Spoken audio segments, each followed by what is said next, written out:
رینڈ corporation جو امریکہ کا highest level کا تھنک ٹینک، اس کی تازہ ترین رپورٹ جو آئی ہے اس میں انہوں نے مسلمانوں کو 4 طبقات میں تقسیم کیا. ایک فنڈامنٹلسٹ ہیں جو اسلام کو صرف مذہب نہیں سمجھتے، نظام سمجھتے ہیں، دی پولیٹیکو سوشو اکنامک سسٹم. یہ ہماری ہٹ لسٹ پر نمبر 1 ہے. انہیں ہم نے ختم کرنا ہی کرنا ہے، یہ ہمارے دشمن ہیں. اس لیے کہ انہیں مذہب سے دشمنی نہیں ہے. نمازیں پڑھو. تم آئے امریکہ میں، تم نے چرچ خریدے، مسجدیں بنا لی، ہم نے تو کوئی اعتراض نہیں کیا. تم نے سینیگوگز خریدے، مسجدیں بنا لی، ہم نے تو کوئی اعتراض نہیں کیا. تم رمضان میں روزے رکھتے ہو، ہم تمہیں ایک افطاری پارٹی دے دیتے ہیں وائٹ ہاؤس میں. تم عید اور بقرعید مناتے ہو، ہم یادگاری ٹکٹ ایشو کر دیتے ہیں. ہاں، تمہارے اسلام سے بھی کوئی دشمنی نہیں. ہاں، Islam is a politico socio economic system, جسے وہ پولیٹیکل اسلام بھی کہہ دیتے ہیں، یہ ہمارا دشمن ہے. اور اس کی وجہ صاف ہے. نصف صدی تک جو کولڈ وار جاری رہی وہ نظام کی جنگ تھی، مذہب کی تو کوئی جنگ نہیں تھی. مغرب میں وہی کرسچینٹی تھی جو یورپ میں اور یو ایس ایس آر کے اندر تھی، وہی کرسچینٹی. فرق کیا ہے؟ صرف ایک فرقے کا فرق ہے. پروٹیسٹنٹزم ہے، کیتھولسزم ہے، اور جس کو کہتے ہیں وہ مشرقی آرتھوڈاکس، ایسٹرن آرتھوڈاکس. یہ اللہ اللہ خیر چلو، مذہب تو ایک ہے. ساری جنگ نظام کی تھی. ان کے سرمایہ دارانہ نظام کو اتنی بڑی دھمکی مل گئی تھی، چیلنج مل گیا تھا. وہ سوچتے تھے ہوا ہو جائے گا پانی میں. اور ایک وقت میں مغرب کانپ رہا تھا، اس لیے کہ روس خلا میں پہلے پہنچ گیا تھا. ابھی امریکہ تو بہت پیچھے تھا. بہرحال جنگ ان کی ہے ان فنڈامنٹلسٹ سے جو اسلام کو دین سمجھتے ہیں. مذہب بھی ہے، عقائد بھی ہیں، عبادات بھی ہیں، رسومات بھی ہیں. یہ جو 3 ایسنشل کانسٹیٹوئنٹس ہیں مذہب کے، کلاسیکل مذہب، وہ بھی ہیں. لیکن یہ پولیٹیکل سسٹم بھی ہے، اکنامک سسٹم بھی ہے، سوشل سسٹم بھی ہے. تینوں ہیں. 3 × 3 بن کر 6 بنتے. دوسرا طبقہ انہوں نے کہا، یہ کون لوگ ہیں؟ وہ بھی ٹریڈیشنلسٹ کہتے ہیں اس رینڈ کارپوریشن میں. یہ وہ ہیں جو قال اللہ قال رسول میں مگن ہیں، مدرسوں میں ہے، مسجدوں میں ہے. یہ ہمارے لیے کوئی براہ راست چیلنج نہیں ہے. لیکن اگر خدا نہ خواستہ وہ ٹریڈیشنلسٹ جو ہیں وہ فنڈامنٹل سے مل جائے تو بہت خطرناک ہے. اس لیے کہ ان کے پاس ذریعہ ہے پبلک کے سامنے آنے کا. مساجد ہے، ہفتے وار جلسہ منعقد ہوتا ہے. تو تیسرے نمبر پر ہیں ماڈرنسٹ، اور میں ڈاکٹر صاحب کو بھی انہی میں شمار کرتا ہوں، جو اسلام کی ایسی تعبیر کرنا چاہتے ہیں جو مغرب کے لیے پیلیٹیبل ہو. آپ نے کہہ دیا شراب حرام نہیں ہے فی نفس ہی. شراب تو حرام ہے، رجس من عمل الشیطان فاجتنبوہ، چھوڑو اس کو.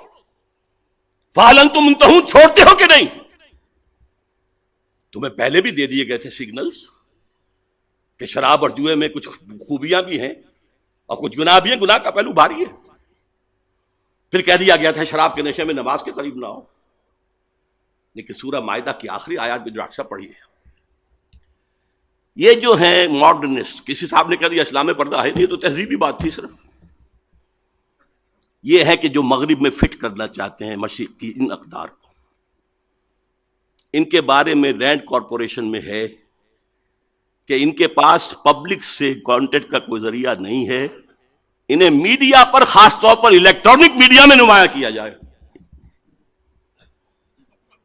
اب جو کچھ ARY کر رہی ہے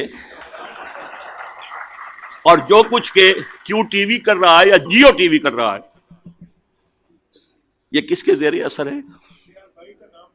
لیا ہی پہلے لیا ہے. جو موجود ہے وہ سب سے پہلے. چوتھا انہوں نے کہا کہ سیکولرسٹ ہیں، وہ تو ہے ہی ہمارے. اب یہ 2 × 2 کی تقسیم انہوں نے کی ہے، ماڈرنسٹ پلس سیکولرسٹ. ان کی سرپرستی کرو، انہیں سپورٹ دو. اور فنڈامنٹلسٹ اور ٹریڈیشنلسٹ، ان دونوں کو دباؤ. یہ ہے آج آسمان امریکہ کی وحی. اب میں یہ تو میں نے آپ کے سامنے عرض کر دیا کہ یہ جدید روشن خیالی کی جڑ کہاں سے ہوئی. انلائٹنمنٹ سے جو شروع ہوا، اس کا ایک جز جو انر کور قرار دیا ہے اس علامہ اقبال نے، اگرچہ اس کا ظاہر کچھ اور ہے. نظر کو خیرہ کرتی ہے چمک تہذیب حاضر کے یہ صناعی، مگر جھوٹے نگوں کی ریزہ کاری ہے. اور خیرہ نہ کر سکا مجھے جلوہ دانش فرنگ، سرما ہے میری آنکھ کا خاک حجاز و حول قدس. میں کوئی علامہ اقبال کے کلام کا یا پیغام کا ماہر ہونے کا دعویٰ نہیں کرتا، البتہ ان کے آخری زمانے کی ایک نظم، اس کے آخری شعر کا مصداق میں خود کو بھی سمجھتا ہوں. چنگ را گیرے از دستم کہ کار از دست رفت، نغمام خو گشت و از رگھائے ساز آید برون. لوگوں مجھ سے یہ ستار، یہ چنگ لے لو. میں اپنی انگلیوں سے جو اس کو چھیڑ رہا تھا تاروں کو، اب ہاتھ کا کام پورا ہو گیا ہے. اب میرا نغمہ اس ستار کے تاروں کے اندر خون بن کر گردش کر رہا ہے، اور اس کی رگوں سے، اس کے تاروں سے خود بخود نکلے گا. میں اپنے آپ کو یکے از رگ ہائے فکر اقبال سمجھتا ہوں. یکے یہ شعر جس کا آخری شعر میں نے آپ کو جس نظم کا سنایا، اس کا پہلا شعر کیا ہے؟